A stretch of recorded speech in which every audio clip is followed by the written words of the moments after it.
നിങ്ങൾ ചിലർ കണ്ടിട്ടുണ്ടാകും സോഷ്യൽ മീഡിയയിൽ, യൂട്യൂബിലൊക്കെ ഈ പിന്നെ ക്രിസ്ത്യാനികൾക്കും പെന്തക്കോസുകാർക്കും എതിരെയൊക്കെ വലിയ സംവാദങ്ങൾ നടത്തുന്ന ഒരാളുണ്ട്. അയാളുടെ പേര് ഈസ മുഹമ്മദ് എന്നാണ് അയാളുടെ പേര്. നിങ്ങൾ ചിലപ്പോൾ കണ്ടിട്ടുണ്ടാകും. ഒരു ഊശാന്താടിയൊക്കെ വെച്ച് ഒരു പയ്യൻ. വാസ്തവത്തിൽ ആ പയ്യൻ ആരാണെന്ന് നിങ്ങൾക്കറിയാമോ? പത്തനംതിട്ട ചർച്ച് ഓഫ് ഗോഡിലെ ഒരു വിശ്വാസിയാണ്. മനസ്സിലായോ? അദ്ദേഹത്തിൻ്റെ പെങ്ങളും അളിയനും അബുദാബിയിൽ ചർച്ച് ഓഫ് ഗോഡിൻ്റെ സഭാ ശുശ്രൂഷകനാണ്. അദ്ദേഹത്തിൻ്റെ അളിയൻ, അദ്ദേഹത്തിൻ്റെ ഭാര്യയാണ്, ആ പാസ്റ്റർ ഭാര്യയാണ് ഈ ഈസാ മുഹമ്മദിൻ്റെ പെങ്ങൾ. ഞാൻ ആ ചർച്ചിൽ പോയി ശുശ്രൂഷിച്ചിട്ടുണ്ട്.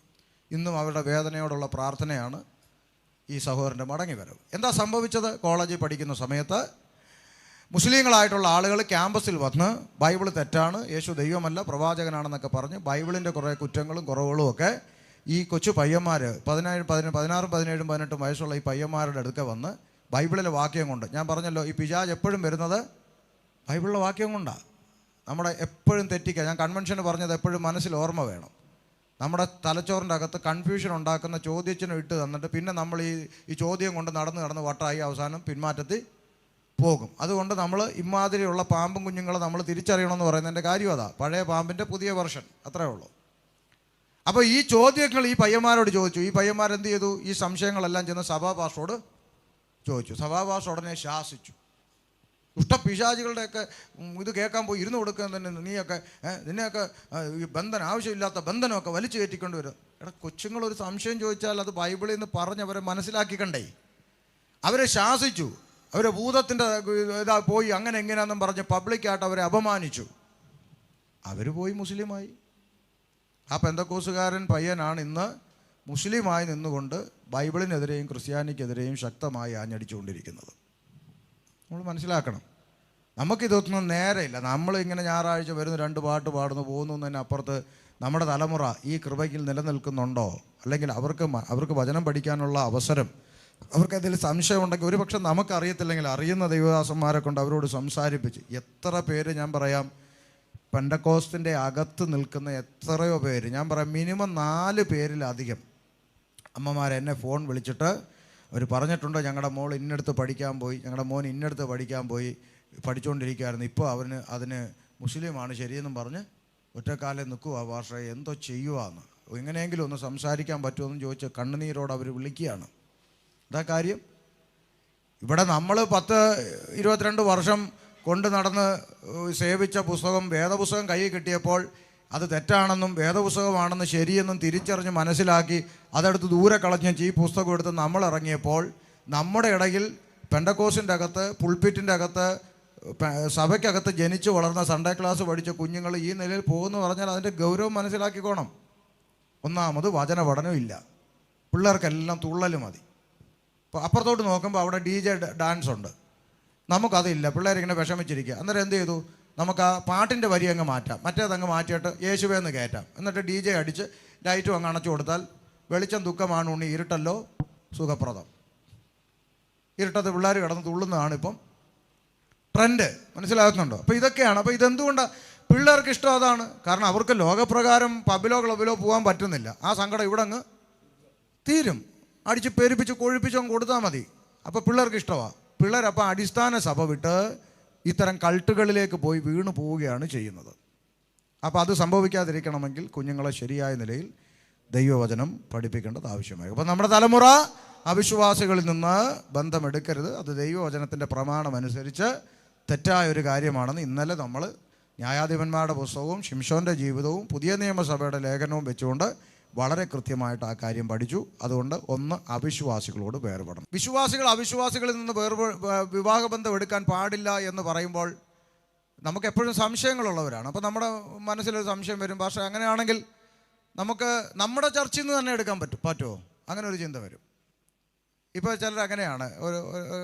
ഒരാൾ ഭയങ്കര ബുദ്ധിയാണ്, തമ്മിലൊരു അഡ്ജസ്റ്റ്മെൻറ്റ് വെച്ചിട്ട് പറയും, എന്നെ ഒരു പരിചയമുള്ളതായിട്ട് കാണിക്കരുത്, ഞങ്ങളുടെ ചർച്ചിൽ എന്ത് ചെയ്യണം, വരണം. വന്നിട്ട് നമ്മൾ തമ്മിൽ പരിചയം ഉണ്ടെന്ന് പറയരുത്, ഒരു 6 മാസം ഞങ്ങളുടെ ചർച്ചിൽ വരണം, അപ്പോൾ നമുക്ക് നൈസായിട്ട് കല്യാണം ആലോചിച്ചിട്ടങ്ങ്. ഇങ്ങനെയൊക്കെ ഭയങ്കര ബുദ്ധിയാണ്. നമ്മളൊന്നും ഒന്നുമല്ല, പിള്ളേരുടെ ബുദ്ധിയൊക്കെ റോക്കറ്റാണ്. അപ്പോൾ ഭയങ്കര ബുദ്ധിയാണ്. പക്ഷെ ഒരു കാര്യം മനസ്സിലാക്കണം. 1 തിമോത്തിയോസ് വായിച്ചോ. 1 തിമോത്തിയോസ് 5-ാം അധ്യായം പഠിക്കുമ്പോൾ അവിടെ കൃത്യമായിട്ട് പൗലോസ് തിമോത്തിയോസിന് തർജ്ജനമായി പറഞ്ഞു കൊടുക്കുന്ന ഉപദേശങ്ങളുണ്ട്. ഒന്ന് വായിച്ചാട്ടെ.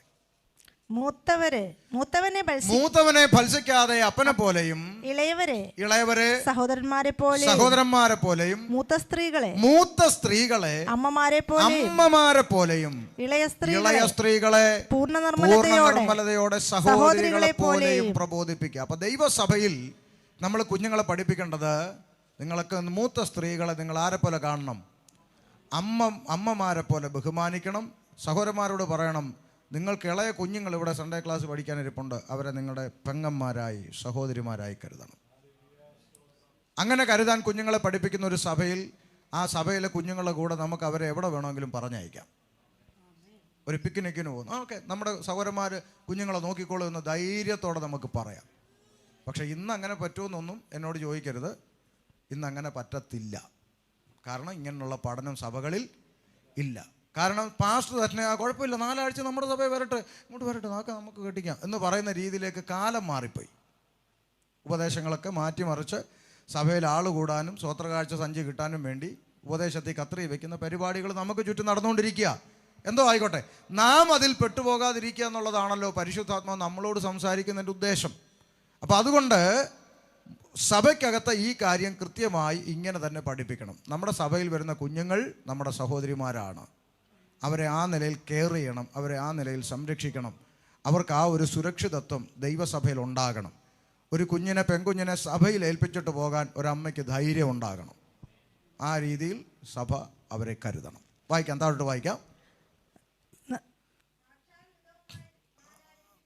സാക്ഷാൽ വിധവമാരായിരിക്കുന്നവരെ മാനിക്ക. വല്ല വിധവയ്ക്കും പുത്രപൗത്രന്മാരുണ്ടെങ്കിൽ അവർ മുമ്പേ സ്വന്തം കുടുംബത്തിൽ ഭക്തി കാണിച്ച് അമ്മയപ്പന്മാർക്ക് പ്രത്യുപകാരം ചെയ്യുവാൻ പഠിക്കട്ടെ. ഇത് ദൈവസന്നിധിയിൽ പ്രസാദകരമാകുന്നു. അടുത്തത്, സാക്ഷാൽ വിധവയും ഏകാഗിയുമായോൾ ദൈവത്തിൽ ആശ വച്ച് രാപ്പകൽ യാചനയിലും പ്രാർത്ഥനയിലും ഉറ്റുപാർക്കുന്നു. ഒറ്റയ്ക്കായി പോയവളാണെങ്കിൽ അവള് പിന്നെ ആരിൽ ആശ്രയിക്കുന്നു? ദൈവത്തിൽ ആശ്രയിച്ച് രാവും പകലും പ്രാർത്ഥനയോട് അവൾ ജീവിക്കുന്നു. അവളുടെ ഒറ്റപ്പെടൽ മാറാൻ അവൾക്ക് ആരുണ്ട്? ദൈവമുണ്ട്. പക്ഷെ അടുത്ത വാക്കെന്താ പറയുന്നത്? കാമുകിയായവളോ ജീവിച്ചിരിക്കയിൽ തന്നെ ചത്തവൾ. അപ്പോൾ ദൈവസഭ ഒരു കാര്യം മനസ്സിലാക്കണം, ദൈവ കുഞ്ഞുങ്ങൾ ഒരു കാര്യം മനസ്സിലാക്കണം. വീണ്ടെടുക്കപ്പെട്ട ദൈവ കുഞ്ഞുങ്ങൾ പ്രത്യേകം തിരിച്ചറിയണം, നമുക്ക് കാമുകന്റെ റോള് ഇല്ല, കാമുകിയുടെ റോള് ഇല്ല. കാമുകിയായവളോ ജീവിച്ചിരിക്കൽ തന്നെ ചത്തവളാകുന്നു. എന്താ വാക്കിന്റെ അർത്ഥം? ജീവിച്ചിരിക്കൽ തന്നെ ചത്തവൾ എന്ന് പറഞ്ഞാൽ എന്താ?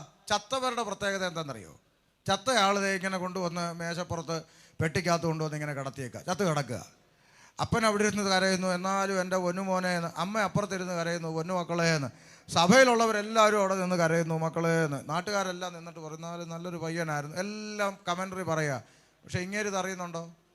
ഇവൻ ചത്ത് കിടക്കുക. അവൻ അപ്പൻ്റെ കണ്ണീരും കാണുന്നില്ല, അമ്മയുടെ കണ്ണുനീരും കാണുന്നില്ല, സഭയുടെ കണ്ണുനീരും കാണുന്നില്ല, നാട്ടുകാരുടെ കണ്ണുനീരും കാണുന്നില്ല. ഇതുപോലെ തന്നെയാണ് ആര്? കാമുകി. അപ്പനും അമ്മയും കിടന്ന് കരയുന്നു, മക്കളെ ഇത് വേണ്ടടാ, നമ്മൾ ദൈവമക്കളാടാ, ഇത് വേണം. അതൊന്നും കാണണ്ട, ചത്ത് കിടക്കുക.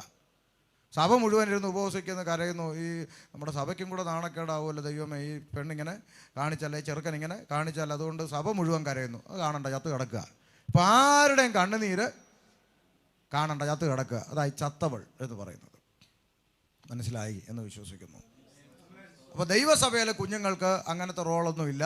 അതുകൊണ്ട് അങ്ങനെയുള്ള റോൾ ആരെങ്കിലും ഏറ്റുപിടിച്ചിട്ടുണ്ടെങ്കിൽ ഇന്ന് രാത്രി ആ നമ്പർ ബ്ലോക്ക് ചെയ്ത് ടാറ്റ പറഞ്ഞ് ബൈ പറഞ്ഞ് മാനസാന്തരപ്പെട്ട് ഇനി മെസ്സേജ് ഒന്നും അയക്കരുതെന്നൊക്കെ പറഞ്ഞ് വേണമെങ്കിൽ ആ സിം കാർഡൊക്കെ എടുത്ത് കുത്തിയൊടിച്ച് ദൂരെ കളയുക.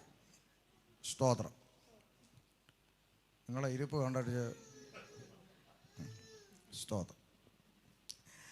അപ്പോൾ അതാണ് നമ്മൾ പറഞ്ഞത്, ദൈവമക്കളുടെ കുഞ്ഞുങ്ങൾ അവിശ്വാസികളുമായി ഇണയല്ല പിണ കൂടരുത്. ദൈവവചനത്തിൻ്റെ പ്രമാണമാണല്ലോ. നമ്മളോട് ഞാൻ ഇന്നലെ പറഞ്ഞല്ലോ, നിയമം അനുസരിക്കാനുള്ളതാണ്. ഈ ബഹറിനിൽ പറയുന്ന എല്ലാ നിയമങ്ങളും കുഞ്ഞു തൊട്ട് വലുത് വരെ അനുസരിച്ചാണ് ഇവിടെ മലയാളികൾ ജീവിക്കുന്നത്. ഈ ഒരു ലോകരാജ്യത്തെ നിയമം അംഗീകരിക്കാൻ മനസ്സുള്ളവർക്ക് മാറ്റമില്ലാത്ത ആകാശവും ഭൂമിയും സൃഷ്ടിച്ച മഹാദൈവത്തിൻ്റെ കൽപ്പന അനുസരിക്കാൻ ഇത്രയും ബുദ്ധിമുട്ട് എന്താണെന്ന് നമുക്ക് എത്ര ആലോചിച്ചിട്ടും പിടി കിട്ടാത്തത്. കാര്യം ഇവിടുത്തെ അനുസരിച്ചില്ലെങ്കിൽ പണി അപ്പം കിട്ടും, മറ്റേത് പണി ഉടനെ കിട്ടാത്തത് കൊണ്ടാണ് ഈ കുഴപ്പം. അതുകൊണ്ട് അത് എഴുതിയിട്ടുണ്ടല്ലോ ബൈബിളിൽ, അങ്ങനെ തന്നെ സഭാപറസിംഗൻ എഴുതിയിട്ടുണ്ട്. പാപം ചെയ്തവർക്ക് പാപത്തിനുള്ള ശിക്ഷാവിധി തൽക്ഷണം നടക്കായി കൊണ്ട് മനുഷ്യൻ പിന്നെയും പാപം ചെയ്യാൻ ധൈര്യപ്പെടുന്നു എന്നാണ് എഴുതി വെച്ചിരിക്കുന്നത്. അന്നേരം പണി കിട്ടാത്തതുകൊണ്ടാണ്. പക്ഷേ കിട്ടുമ്പോൾ അത് വലിയ പണിയായിരിക്കും. അപ്പോൾ അതുകൊണ്ട് നമ്മൾ ഈ പ്രമാണം അനുസരിച്ച് മുന്നോട്ട് പോവുക, നമ്മുടെ തലമുറകളോട് കാര്യങ്ങൾ പറഞ്ഞ് മനസ്സിലാക്കി അവരെ വചനം പഠിപ്പിച്ച് ഇത് തെറ്റാണെന്ന ബോധ്യം. അല്ലാതെ നമ്മൾ കിടന്ന് ചീത്ത വിളിച്ചത് കൊണ്ടോ തല്ലിയത് കൊണ്ടോ പിശാചെന്ന് വിളിച്ചുകൊണ്ടോ വലിച്ചു വാരിയിട്ട് ശാസിച്ചതുകൊണ്ടൊന്നും പിള്ളേർ നേരെയാകത്തില്ല. അവരെ ശരിയായ നിലയിൽ സ്നേഹത്തിൻ്റെ ആത്മാവിൽ കുഞ്ഞെ മക്കളെ വചനം ഇങ്ങനെയാണ് മക്കളെ പഠിപ്പിക്കുന്നത്. അത് തെറ്റിച്ചാൽ ദൈവം വിടത്തില്ല. ദൈവത്തോടുള്ള ബന്ധത്തിൽ കുഞ്ഞുങ്ങളെ കാര്യം പറഞ്ഞ് മനസ്സിലാക്കുക.